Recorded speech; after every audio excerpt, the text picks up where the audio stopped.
Around a week on now from the apparent defection to North Korea by US soldier Travis King, and any hopes that he might be able to safely leave the North, if he even wants to, could rest on an old-fashioned pink-coloured telephone.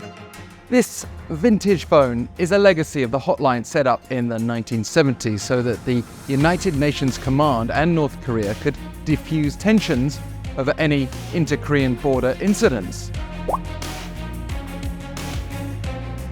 And it's likely the UNC's pink phone is the channel that's being used so far for the contact it's made with the North Korean military. In an interview with Britain's Sunday Times, the UNC's Deputy Commander, Lieutenant General Andrew Harrison, admitted they don't know the location of Private King, but they are in communication with North Korea via their border link that remains open and alive. It's not clear, though, what kind of communication is coming from the north side. Harrison wouldn't go into detail, insisting the primary concern is King's welfare. Last week, the US State Department suggested efforts to reach out to the North Korean military had not been answered. But the UNC is a US-led military force, and we know that the pink phone in question has remained busy, even during a prolonged dialogue stalemate between North Korea and the US. For instance, the UNC confirmed in January that during the course of 2022, the pink phone had been used for passing 98 messages and twice daily line checks for meaningful information exchange. Even so, the situation may be complicated by 23-year-old King's own motivations. Recent US reports claim that he went missing last September in South Korea, refusing to come back to his unit close to the inter-Korean border, and also saying he didn't want to return to the US.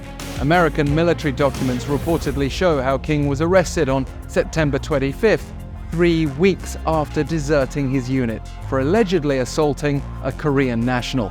This was before a further incident in October, when he damaged a police car that had been responding to a separate report of assault. He ended up being detained in a South Korean prison for foreigners, before being released on July 10th and being set for a flight back to the US on the 17th, where he was apparently going to face more disciplinary action. But should American military officials have accompanied him, knowing his history and unwillingness to go back to the US? While US military defectors to North Korea have been rare, the cases that do exist in history suggest the need for extra caution around individuals facing the threat of disciplinary action. And King also took advantage of a remarkable loophole, being able to not only leave Incheon International Airport on the 17th, but also join a tour of the Inter-Korean Borders Joint Security Area on the 18th, where he took his chance to dash over to North Korea. He must have applied to join the tour in advance, yet no connection was made. With all that said, he may have quickly found that North Korea's not for him. It's thought that King will have been undergoing intense interrogations by North Korea, which is generally very wary of outsiders, and even more so after prolonged pandemic restrictions.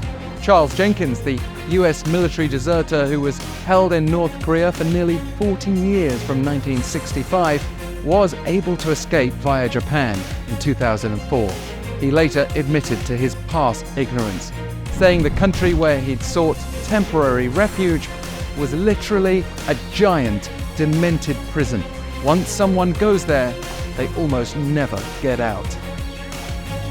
Let's hope that's not the case for Travis King. Feel free to share your comments, and as ever, please like and subscribe if you enjoy our videos and want more content like this.